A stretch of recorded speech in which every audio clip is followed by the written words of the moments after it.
मैं आज मिर्गी या दौरे के विषय में थोड़ा सा बात करना चाहता हूँ। पहले मिर्गी या दौरा क्या है, दौरे में क्या होता है। दौरा मतलब ब्रेन के अंदर, हमारे मस्तिष्क के अंदर कुछ करंट में कुछ गड़बड़ी होने से, जैसे कि शॉर्ट सर्किट होता है, उस तरीके से थोड़ा सा शॉर्ट सर्किट होने की वजह से होने वाली एक बीमारी है, जिसमें क्या होता है, कई तरह के लक्षण हो सकते हैं। मतलब दौरा एक चीज़ नहीं होता, कई तरह के दौरे होते हैं। एक जो आम तौर पे हम दौरा कहते हैं, तो सबको जो मालूम होता है, उस दौरे में क्या होता है कि पूरे शरीर अकड़ जाना और उसके बाद शरीर में कंपन जैसा पैदा होना और आदमी बेहोश हो जाते हैं, मुंह से लार निकलने लग जाते हैं और पेशाब भी कभी निकल जाते हैं, दांत बिछ जाते हैं, जीभ कट जाते हैं, या मुंह से लार जैसा या धूप जैसा निकलता है। ये जो आमतौर पे जो दौरा होता है, जिसको जनरलाइज्ड सीशर बोलते हैं, जनरलाइज्ड दौरा बोलते हैं। हर किसी को इसी प्रकार का दौरा होना ज़रूरी नहीं है, कई अन्य प्रकार के दौरे भी होते हैं। जैसे बच्चों में एक तरह का दौरा होता है जिसको एब्सेंट सीशर बोलते हैं, जिसमें बच्चा कुछ क्षण के लिए, कभी 10 सेकंड के लिए, कभी 20 सेकंड के लिए एकदम से गुम हो जाता है, किसी जगह पे देखते रह जाते हैं। कभी आँखें भी थोड़ा सा, पलकें भी ऐसे कर लेते हैं और उसके बाद वो बिल्कुल ठीक हो जाते हैं। ऐसे अटैक उसको दिन में 10 बार 20 बार भी पड़ सकता है। इसके अलावा भी दौरे होते हैं, जिसको एक तरह का दौरा है जिसको हम कॉम्प्लेक्स पार्शियल सीशर बोलते हैं, जिसमें क्या होता है कि आदमी कुछ काम कर रहा हो, कुछ देर के लिए वो काम करना छोड़ देता है और एकदम सा कंफ्यूज रहता है, और कभी इधर उधर देखता है, किसी चीज़ को पकड़ता है, या हाथ अकड़ जाता है, या गर्दन एक तरह को ऐसा टेढ़ा हो जाता है, गर्दन के साथ आंखें भी एक दिशा में जा सकता है, और मुंह को कभी कभी कुछ मूवमेंट्स भी मुंह के जगह पे आ सकता है, जैसे इस तरह के मूवमेंट। तो ये अन्य कई प्रकार के दौरे हैं।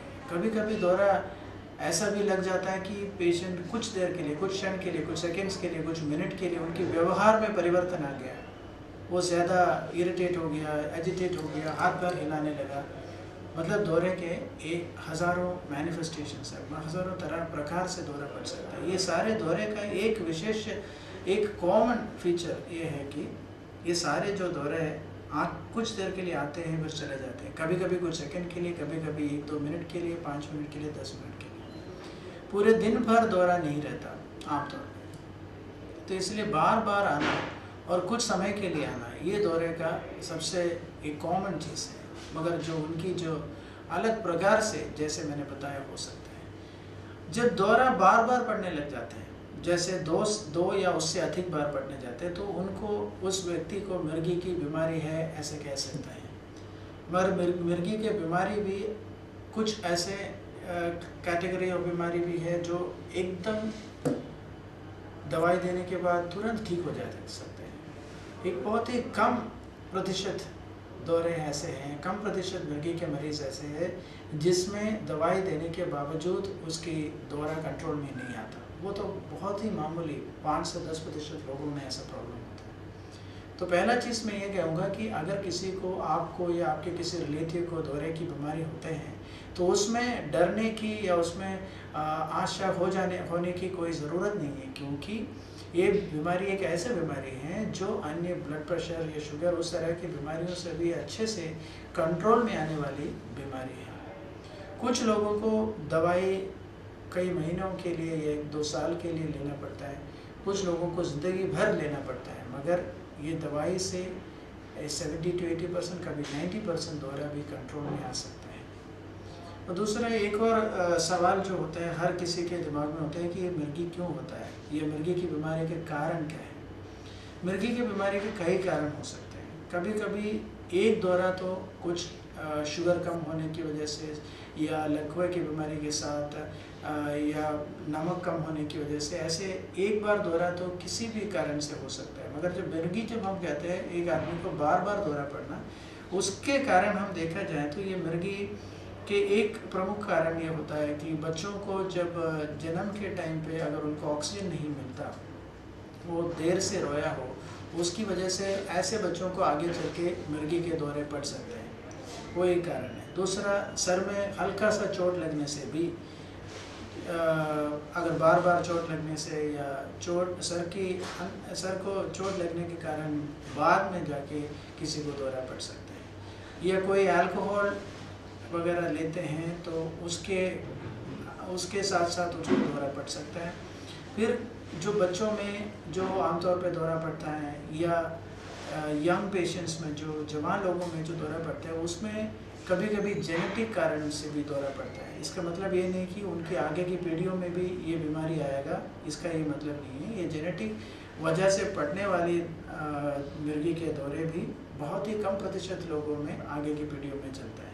सबसे ज़्यादा जो कम उम्र वाले, मतलब 20 साल से कम वाले लोगों को और 50 साल से ऊपर वाले लोगों में ज़्यादातर मिर्गी के दौरे पड़ने का चांस रहता है, मगर किसी भी एज में मिर्गी के दौरे शुरू हो सकता है। और जब भी किसी को दौरा पड़ता है और आप उसको दौरे पड़ते हुए देखते हैं तो आपको क्या करना चाहिए? नंबर 1, आपको हैरान नहीं होना है, उसमें कुछ तुरंत आपको करने लायक कुछ ज़्यादा नहीं है, आपको डरने की कोई ज़रूरत नहीं है। दूसरा, अगर वो व्यक्ति कोई टाइट कपड़े पहने हुए हैं तो उसको लूज़ कर सकते हैं, और आसपास में कोई शार्प ऑब्जेक्ट है तो कोई चीज़ जिससे उनको चोट पड़ सकता है तो उसको हटा सकते हैं। और पेशेंट को, जिसको दौरा पड़ रहा है, उनको एक साइड में लिटा के रख सकते हैं ताकि जो माउथ में जो सेक्रेशंस बन रहे हैं वो जो थूक वगैरह निकल जाए और लंग्स में न चले जाए। और कोई चीज़ उसके हाथ में पकड़वाना या मुंह में कुछ घुसाने की प्रयत्न करना, ये सब गलत चीज़ है, ये सब कभी नहीं करना है। और इनकी जो मूवमेंट्स हो रहा है उसको रोकने के लिए ज़्यादा प्रयास नहीं करना है, तो अगर ऐसे करेंगे तो उसके मसल को, उनकी हड्डियों को इंजरी पहुंच सकता है। तो दौरा जो शुरू होता है आमतौर पे क्या होता है, ये ज़्यादातर केसेस में ये दौरा अपने आप ही बंद हो जाते हैं, आपके कुछ करने से नहीं, वो अपने आप बंद हो जाते हैं। जब दौरा कई समय तक रह जाते हैं, 5 मिनट 10 मिनट का दौरा कंटिन्यूस बढ़ रहा है, तो ये इसको एक खतरनाक सिचुएशन है, इसको स्टेटस एपिलेप्टिकस बोलते हैं। उसमें क्या करना है कि हम इस मरीज़ को तुरंत अस्पताल में पहुंचाना है, क्योंकि उनकी इंजेक्शन से ही दवाइयाँ दे सकते हैं।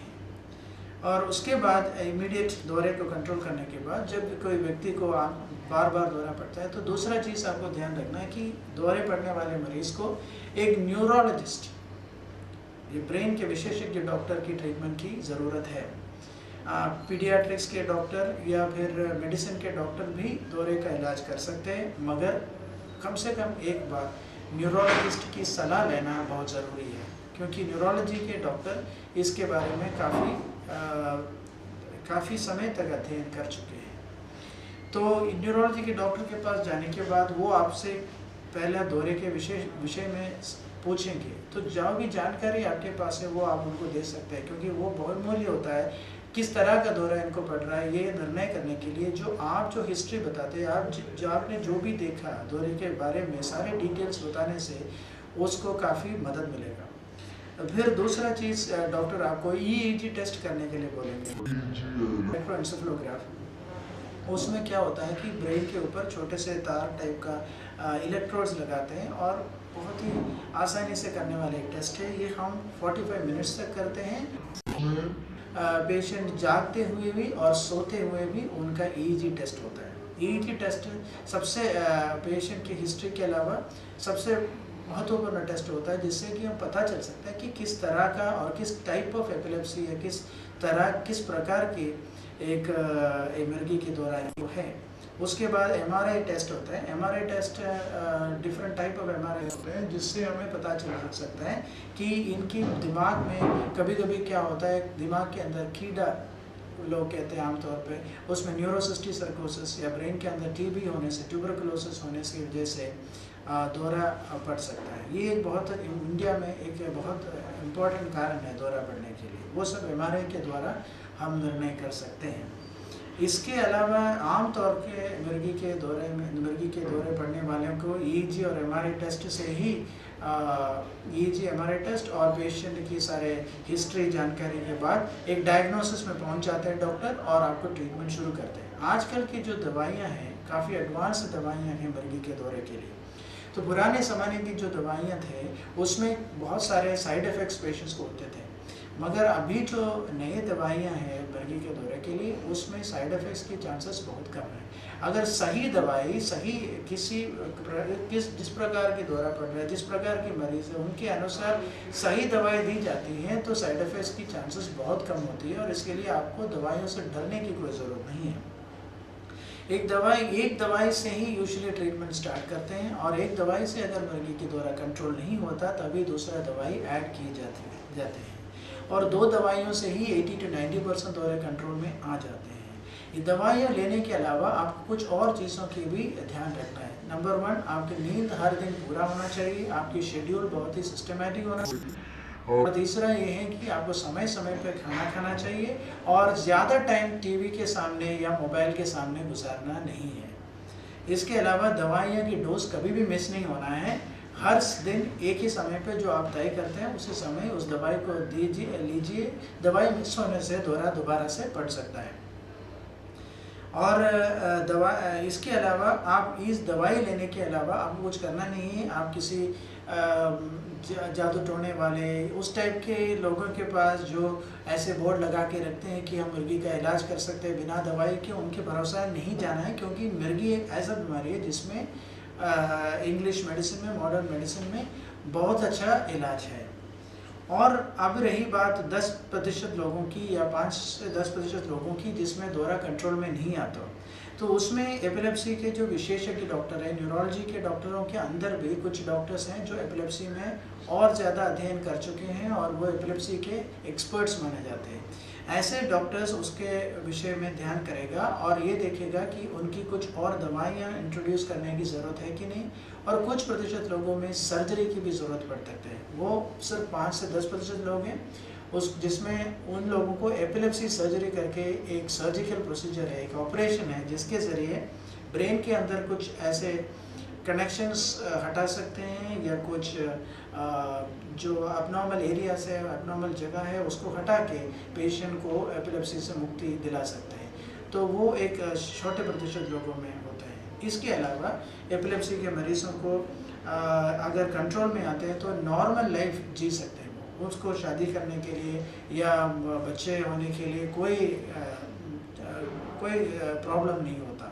मगर जब प्रेगनेंसी में जाते हैं या जब बच्चा पैदा होने के समय में जाते हैं तो डॉक्टर के साथ सारा चीज़ें बताना है और दवाइयों के मात्रा में थोड़ा एडजस्टमेंट की ज़रूरत पड़ता है और दवाइयों के साथ साथ फोलिक एसिड करके एक विटामिन भी लेना पड़ सकता है। इसके अलावा ड्राइविंग के लिए इंडिया में अलाउड नहीं है। जब एपिलेप्सी के मरीज़ को अगर कोई और नौकरी करने के लिए या कोई भी चीज़ ऐसा ज़िंदगी में आगे बढ़ने के लिए कोई रोक नहीं है। तो हम आपके साथ मिलके, समाज के साथ मिलके, हम सब मिलके इस एपिलेप्सी के जो बीमारी है उसके बारे में जो जानकारी है वो फैला सकते हैं। उनके साथ जो उन एपिलेप्सी के मरीज़ों के लिए जो कुछ हम एक साथ मिलके बहुत कुछ कर सकते हैं और वही हमारा होप है और हमारी प्रयत्न है। Thank you.